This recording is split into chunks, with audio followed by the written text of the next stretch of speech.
Bueno, volvemos al programa. Nos estás escuchando en www.fm90conletras.com.ar, en FM90.1 a la izquierda de tu dial, la FM de Villa Devoto. Y bueno, el programa se llama Silogismo Contrafáctico. Nuestro invitado se llama Raúl Isman, responsable de la revista digital Redacción Popular.com, www.redaccionpopular.com. Es una revista muy interesante, yo cada tanto la ojeo. Tiene información alternativa, la información que el grupo Clarín, que La Nación, que Editorial Perfil, que el grupo Prisa en Argentina no te van a transmitir, etcétera. Vos podés cotejar lo que lees en Redacción Popular con lo que lees en el grupo Clarín y sacar tus propias conclusiones. ¿Quién te chamulla, quién no?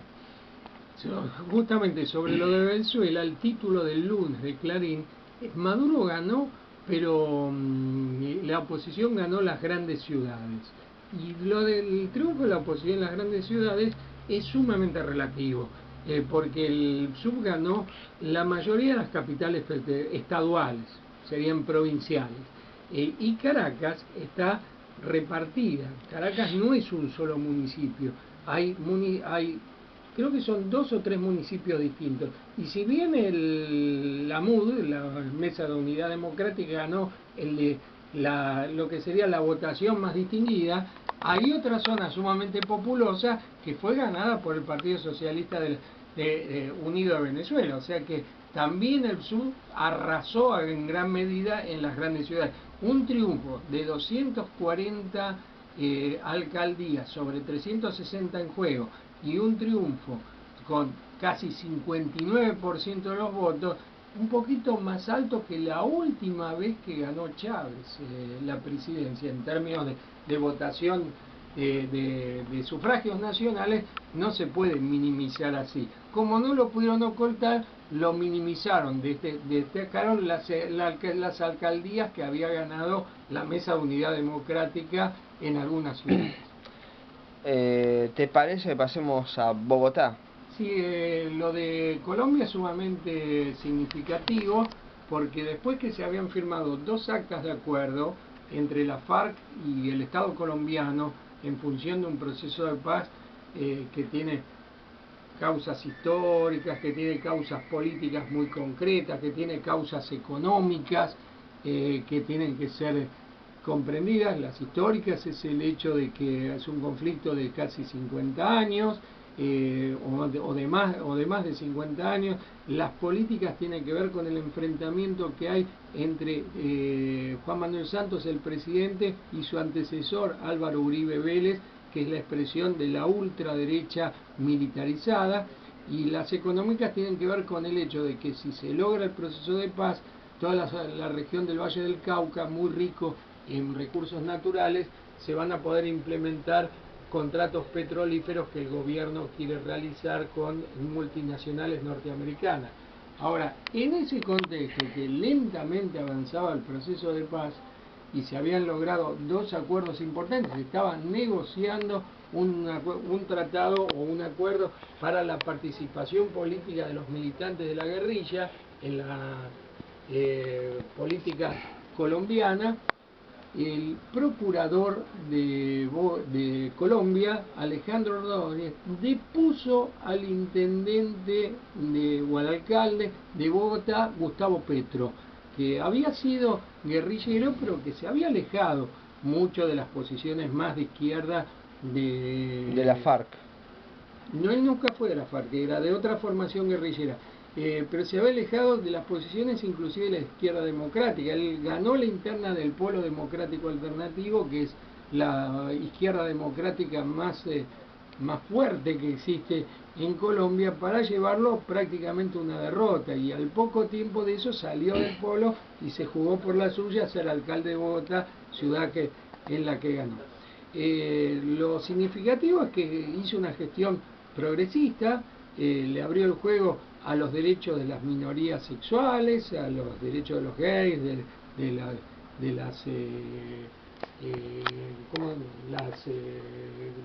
las lesbianas, los transexuales, todas estas minorías que en la Argentina han logrado tantos derechos en los últimos años, y se la vio o enfrentó a una mafia muy poderosa que maneja varios negocios importantes en Bogotá.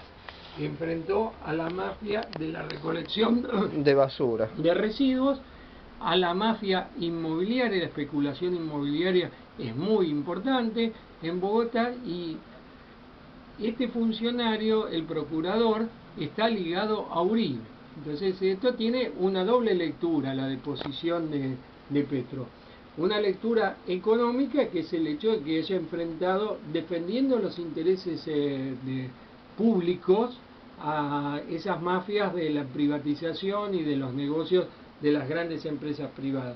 Y desde el punto de vista político muestra lo difícil, complejo y a veces inconducente que es acordar con la derecha colombiana. O sea, no hay un territorio común en el cual se pueda negociar, a ver, vamos a competir democráticamente, como se pudiera entender en otros países. La derecha colombiana es criminal, lo ha demostrado cuando a finales de los años 80 algunas organizaciones guerrilleras, como la que integraba Petro, se reconvirtieron en fuerzas políticas y les masacraron desde el candidato a presidente hasta el último candidato a concejal. Eso no lo digo yo, se los decía Sarkozy. ¿Ustedes qué pueden hablar? Le decía Sarkozy, el conservador presidente francés, si ustedes mataron a todos los opositores.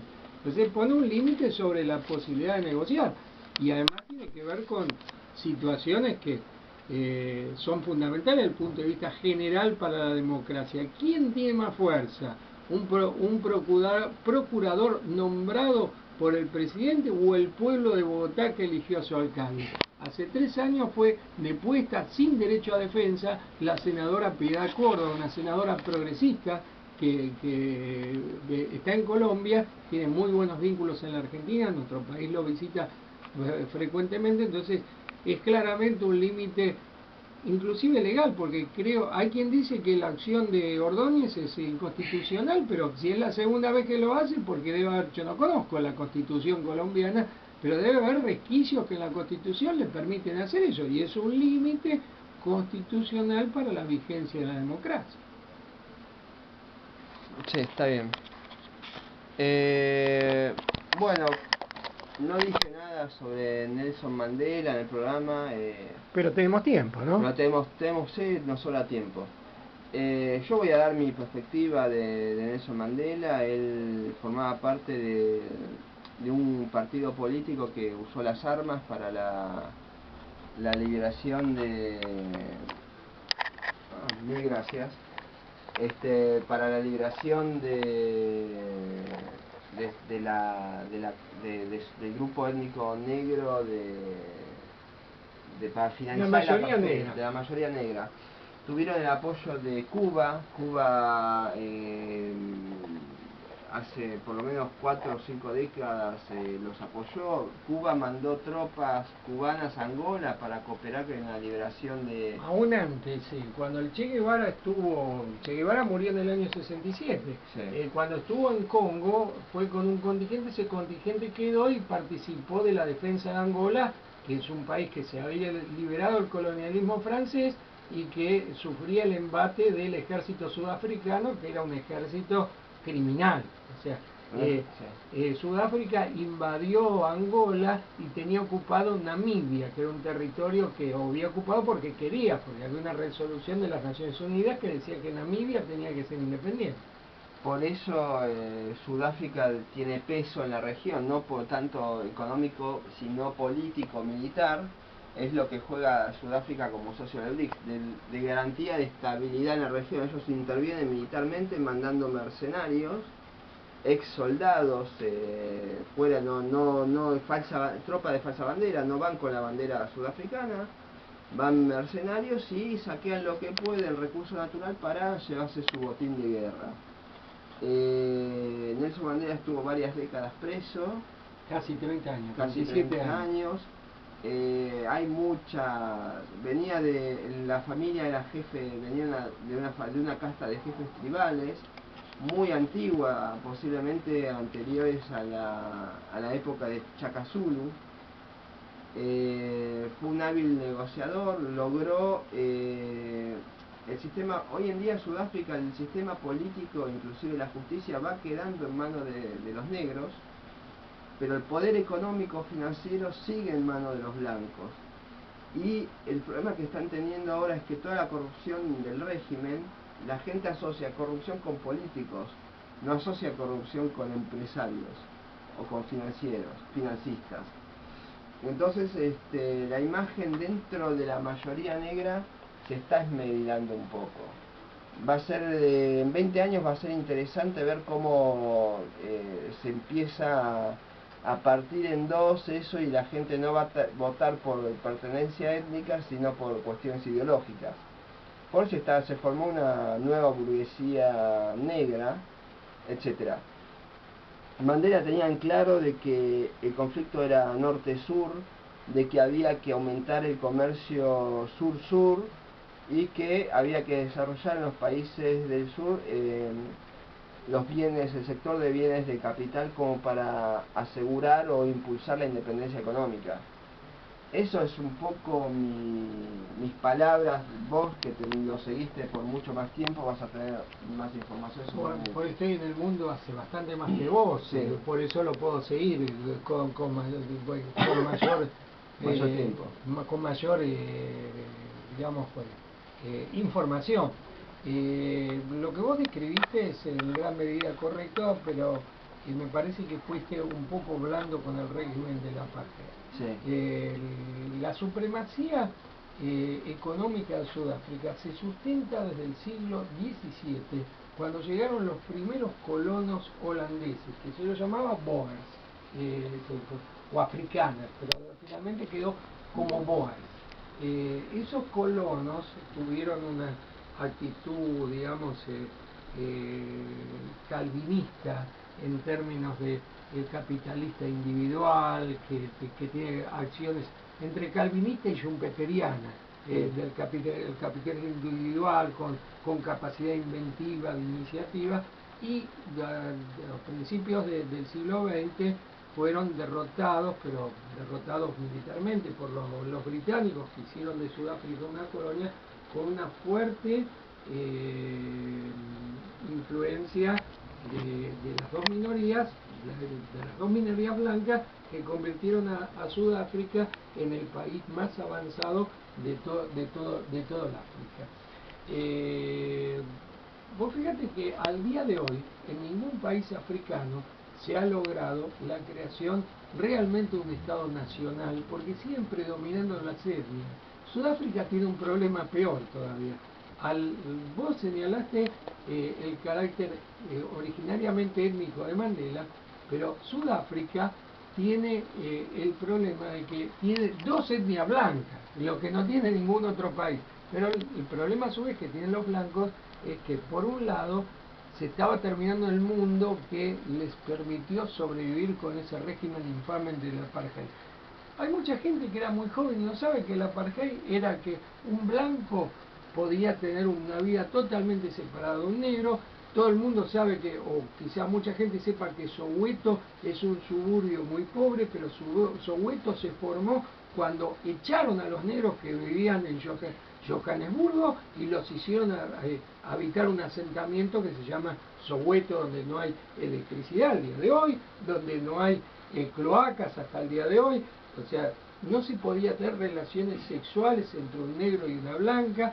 Los negros no tenían derecho a ir en los mismos transportes que los blancos, no tenían derecho a usar el mismo baño de los bares que los blancos, no tenían derecho a caminar las mismas calles, y si querían entrar a un barrio blanco tenían que tener un salvoconducto.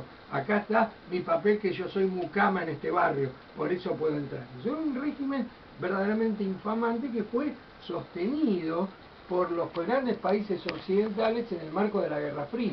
O sea, vos tenés una situación por la cual, para enfrentar al comunismo, soportamos, no, está mal dicho la palabra soportar, alentamos cualquier porquería en parte de los países occidentales. Había un eje, Israel, Sudáfrica y Chile de Pinochet, como barrera de contención al comunismo. ese mundo desapareció y simultáneamente se fue dando lo que va a permitir que primero Mandela sea liberado y luego se den los cambios necesarios que permitieron terminar con el apartheid. Ese mundo terminó y y en la medida que ese mundo también estaba terminando, la minoría blanca fue cada vez más minoría. En los comienzos de la Sudáfrica, que se independizó de Inglaterra en el año 61, 62, los blancos eran el 22%, Boers y de origen británico. Estaba llegando al 17% la minoría blanca, entonces claramente tiene que perder el predominio tan infame que sostenía, y al punto que era el contrasentido más absoluto. El mundo occidental se define como el mundo democrático y toleraba que en un país la gente que tenía un color de piel oscura no tenía derecho a voto. Y era su gran aliado en el África, era ese país.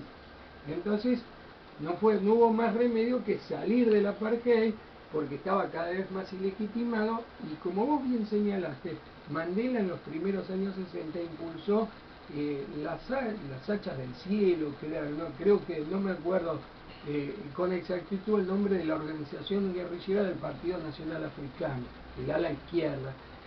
Pero después, cuando estaban frente a la transición, Mandela tuvo que elegir. A ver, vamos por la igualdad política y también por la igualdad económica y social, o nos conformamos con la igualdad política, la igualdad de derecho a votar.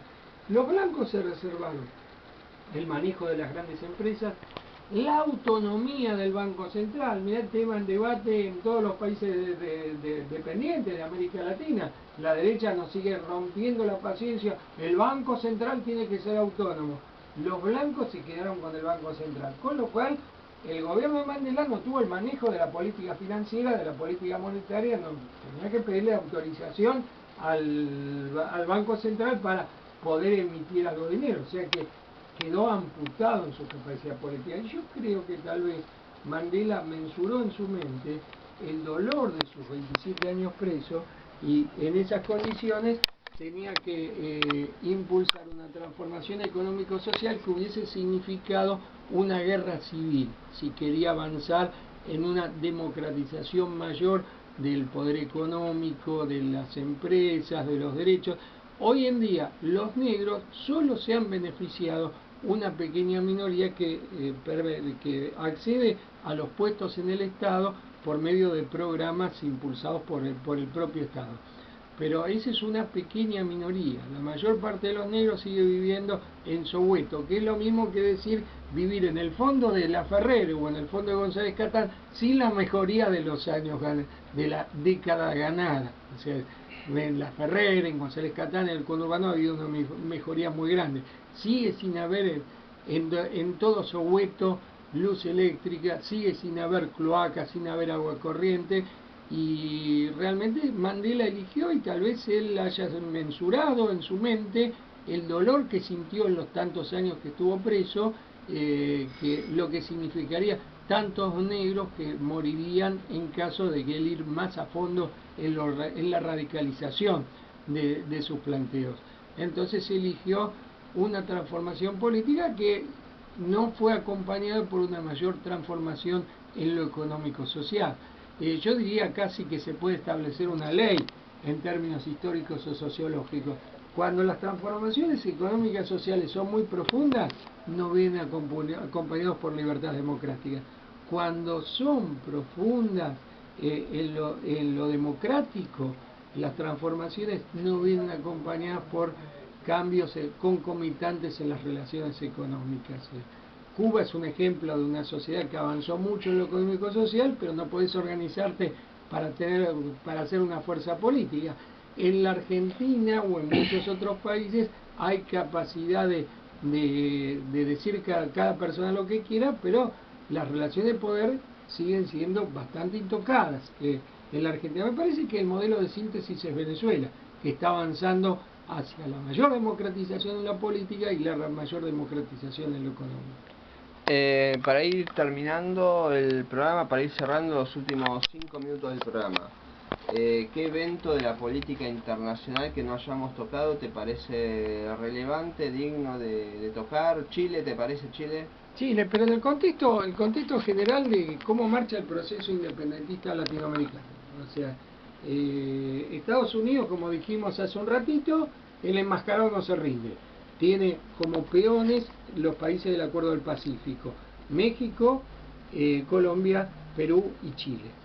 Entonces, en esta elección se juega, además de cuestiones importantes, se juega una cuestión simbólica fundamental. Mañana hay un balotaje en Chile en el cual la nueva mayoría, que es la vieja Concertación más el Partido Comunista y otros partidos de izquierda, es muy más que probable, es seguro que va a ganar la elección, pero el problema es ganar la elección ¿para qué?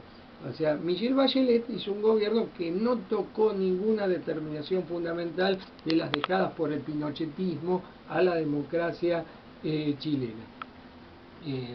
Durante su gobierno hubo marchas de los estudiantes en procura de mejorar la educación, de lograr la educación universitaria gratuita.